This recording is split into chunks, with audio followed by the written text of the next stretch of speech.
নমস্কার বন্ধুরা, চলে এলাম পিঙ্কি রান্নাঘরে। তো চলো আজকে পুঁই মিটুলি রান্না করে দেখাবো, একদম সহজ পদ্ধতিতে আর অসাধারণ টেস্ট হয়। তো চলো দেখো কিভাবে আমি রান্নাটা করছি। আর এই পদ্ধতিতে রান্না করলে কিন্তু শুধু এই পুঁই মিটুলি রেসিপি দিয়ে কিন্তু এক থালা ভাত নিমেষেই খাওয়া হয়ে যাবে বন্ধুরা।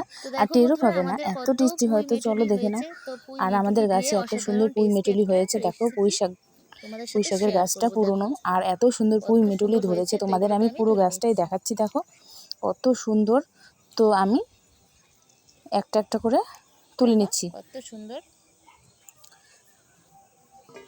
তো দেখো কত সুন্দর, আর এতটা সবুজ দেখতে, তো অসাধারণ দেখতে। তো চলো আমি অনেকগুলো তুলবো।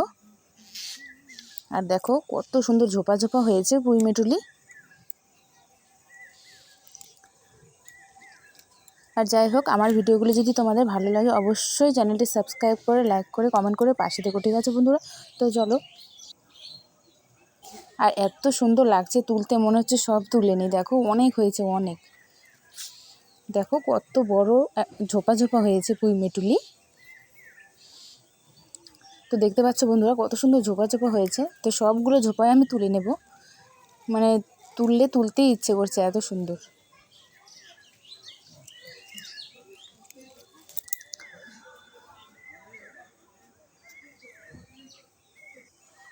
তারপরে দেখো আমি কিন্তু এখানে এক থালা পুঁই মিটুলি তুলে নিয়েছি। কতটা সবুজ আর কত সুন্দর লাগছে দেখো। তারপর কড়াইতে জল দিয়ে বসিয়ে দিলাম, সামান্য লবণ দিলাম। এবার পুঁই মিটুলিগুলো দিয়ে দিলাম, দিয়ে একটা থাল দিয়ে কিন্তু চাপা দিয়ে রাখবো 5 মিনিট মতন। ওর বেশি কিন্তু জাল লাগবে না। আর এদিকে ততক্ষণে কিন্তু আমি পাটায় বেটে নিচ্ছি কালো সর্ষে, আর একটু সাথে লবণ দিয়ে দিয়েছি। তারপর কিন্তু ভালো করে একদম মিহি করে বেটে নেবো পাটার মধ্যে, খুব সুন্দরভাবে মিহি করে বেটে নেব। তারপরে দেখো দুটো শুকনো লঙ্কা নিয়েছি, তোমরা এখানে কাঁচা লঙ্কাও দিতে পারো, আমি এখানে শুকনো লঙ্কা দিলাম। আর এদিকে দেখো আমার পুঁই মিটুলিটা কিন্তু সেদ্ধ করে নামিয়ে নিয়েছি, কত সুন্দরভাবে একদম নরম হয়ে গেছে, তোমরা দেখে বুঝতেই পারছো। তো সেদ্ধ হওয়ার পর কিন্তু একটু কালারটা চেঞ্জ হয়। আর এদিকে দেখো কড়াই বসিয়ে সর্ষের তেল দিয়ে দিলাম। সর্ষের তেল দেওয়ার পর কিন্তু আমি এখানে জিরে ফোড়ন দেব।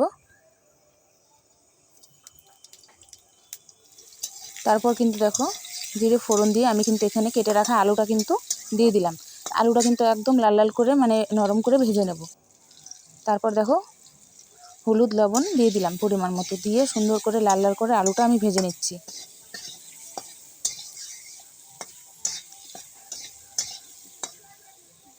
তারপর কিন্তু আলুটা ভাজা হয়ে গেলে এদিকে কিন্তু থেতো করে রাখা রসুন নিয়েছি, সেই রসুনটা কিন্তু আমি আলুর মধ্যে দিয়ে দেব।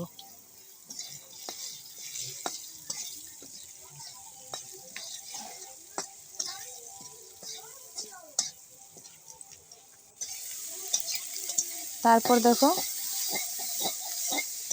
আলুটা নাড়াচাড়া করে কিন্তু আমি এখানে পুঁই মিটুলিটা দিয়ে দিলাম, দিয়ে ভালো করে নাড়াচাড়া করব। নাড়াচাড়া করে একটু ভাজা ভাজা করে নেব, নিয়ে কিন্তু আমি এখানে যে সর্ষে লঙ্কা বেটে রেখেছি সেটা কিন্তু দিয়ে দেব।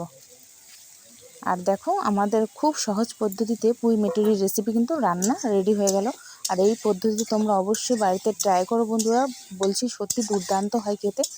আর আজকের ভিডিওটা কিন্তু বেশি বড় করব না, এই পর্যন্তই থাকছে। দেখা হবে কিন্তু নতুন একটি ভিডিওর সাথে। আর দেখো কতটা লোভনীয় লাগছে দেখতে, খেতেও কিন্তু দুর্দান্ত হয়, অসাধারণ টেস্ট হয় বন্ধুরা।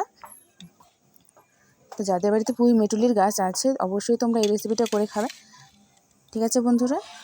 আজকের ভিডিওটা এই পর্যন্তই থাকছে, দেখা হবে নতুন ভিডিওর সাথে। টাটা, ভালো লাগলে চ্যানেলটি সাবস্ক্রাইব করে দিও।